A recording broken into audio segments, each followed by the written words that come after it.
श्री महाभारत द्रोण पर्व। आज इस वीडियो में जयद्रथ का वध अर्जुन करता है, उसका हम दर्शन करेंगे। महाराज धृतराष्ट्र ने पूछा, हे संजय, भूरी श्रवा के समाप्त हो जाने पर अर्जुन ने जयद्रथ का वध करने के लिए क्या किया और हमारे पुत्रों ने उसकी रक्षा का क्या प्रबंध किया? संजय कहने लगे, कुरुराज, भूरी श्रवा के मरने के पश्चात अर्जुन ने श्री कृष्ण से कहा, हे केशव, अब हमारे रथ को शीघ्र ही जयद्रथ के समीप ले चलिए, क्योंकि सूर्यास्त होने में देर नहीं। तब कुशल सारथी श्री कृष्ण ने घोड़ों को बड़ी शीघ्रता से चलाया और अर्जुन के रथ को जयद्रथ की ओर ले चले। अर्जुन के रथ को जयद्रथ की ओर जाता हुआ देखकर दुर्योधन ने कर्ण से कहा, पुरुष श्रेष्ठ, सूर्यास्त होना ही चाहता है। इस स्वल्प समय का यदि सदुपयोग कर लिया तो हमारी निश्चय ही विजय होगी, क्योंकि सूर्यास्त तक जयद्रथ की रक्षा हो जाने से अर्जुन की प्रतिज्ञा भंग हो जाएगी और वह बिना मारे ही चिता की आग में जलकर स्वयं ही मर जाएगा। अर्जुन के न रहने पर हमारा मार्ग निष्कंटक है, हम स्वतंत्रता से संपूर्ण राज्य को भोगेंगे। अतः तुम समस्त महारथियों को साथ लेकर जयद्रथ की रक्षा करो। कर्ण ने कहा, राजन, यद्यपि भीम के प्रचंड प्रहारों ने हमारे समस्त शरीर को जर्जरित कर दिया है, तथापि सिंधुराज की रक्षा के उद्देश्य को लेकर हम अपने जीवन की आशा को त्याग कर भीषण युद्ध करेंगे। इधर समय की अति न्यूनता देखकर महावीर अर्जुन जयद्रथ के पास पहुंचने के लिए कौरव सेना का संहार बड़ी शीघ्रता से करने लगे।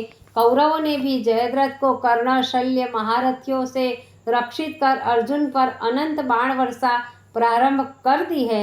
सूर्य को अस्त हुआ देखकर समस्त कौरव सेना उत्साह में भरकर बड़े वेग से युद्ध करने लगी।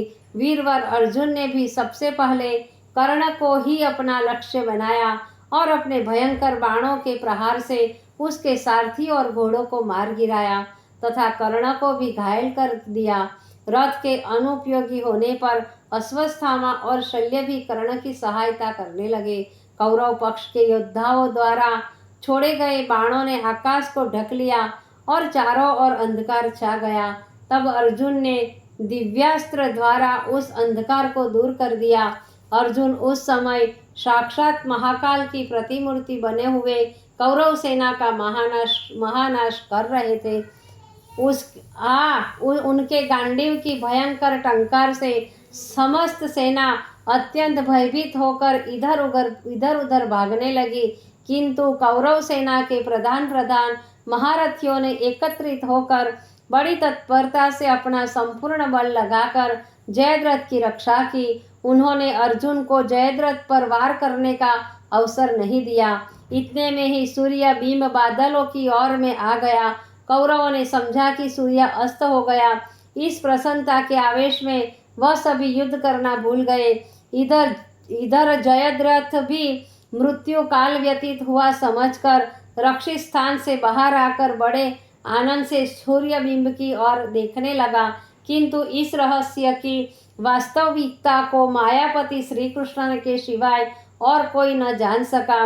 वे जान गए कि सूर्य अभी अस्त नहीं हुआ, अपितु बादलों की ओट में आ गया है। श्री कृष्ण ने उसी क्षण अर्जुन से कहा, कौंतेय, शीघ्रता करो, ऐसा ना हो यह स्वर्ण अवसर हाथ से निकल जाए। शीघ्र ही जयद्रथ का मस्तक धड़ से अलग कर दो। सूर्य अभी अस्त नहीं हुआ, अपितु बादलों की ओट में आ गया है। श्री कृष्ण की आज्ञा पाकर अर्जुन जयद्रथ की ओर बड़े तीव्र वेग से बढ़े। रक्षक महारथियों की असावधानी से लाभ उठाकर वे उनकी बाढ़ तोड़कर अंदर प्रवेश कर गए। छिपे हुए जयद्रथ को अपने समक्ष देखकर अर्जुन के क्रोध का पारावार न रहा। गांडीव से निकले हुए तीक्ष्ण बाण ने जयद्रथ के मस्तक को काट दिया और बाज ही की तरह उस मस्तक को लेकर आकाश में उड़ गया और समंत पंचक क्षेत्र के बाहर ले जाकर संध्योपासना करते हुए जयद्रथ के पिता वृद्ध क्षत्र की गोद में डाल दिया।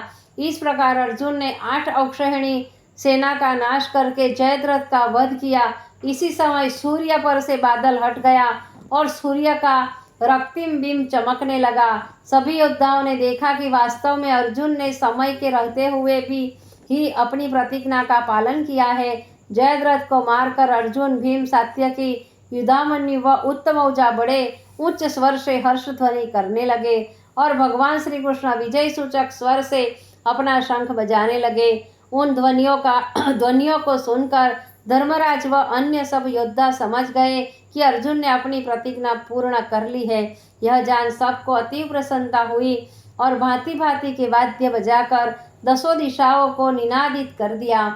इस विजय के उपलक्ष्य में श्री कृष्ण ने वीरवर अर्जुन को धन्यवाद देते हुए कहा, कौन्तेय, आज हम सभी का सौभाग्य है कि इस प्रतिज्ञा को पूरी कर सके।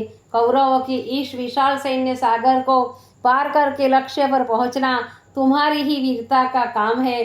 अर्जुन ने नतमस्तक होकर कहा, वासुदेव, यह जो कुछ भी हो रहा है, मैं तो इस सब में केवल निमित्त मात्र हूँ। तदंतर श्री कृष्ण और अर्जुन सबको साथ लेकर अपने सैन्य दल की ओर चल दिए। धर्मराज के पास पहुंचने पर सब ने उनके चरण स्पर्श किए। तब श्री कृष्ण बोले, हे पुरुष श्रेष्ठ, आपके आशीर्वाद से अर्जुन अपनी प्रतिज्ञा का पालन कर सके हैं। यह सबका बड़ा सौभाग्य है। श्री कृष्ण की बात सुनकर धर्मराज भी रथ से उतर पड़े और उन्होंने सबको गले लगाया। तब श्री कृष्ण से कहा, माधव, यह सब तुम्हारी कृपा का फल है। भला आपकी सहायता प्राप्त होने पर दुनिया की कौन सी वस्तु अलभ्य है। इस प्रकार युधिष्ठिर ने भगवान श्री कृष्ण का स्तवन किया। तत्पश्चात श्री कृष्ण ने युधिष्ठिर से कहा, धर्मराज, आपके धर्म पालन, सत्यता, सरलता व उग्र तपस्या से ही पापी मारा गया है। धर्मराज ने अर्जुन, भीम, सात्यकी, युधामन्यु और उत्तमौजा सबको गले लगाकर आशीर्वाद दिया।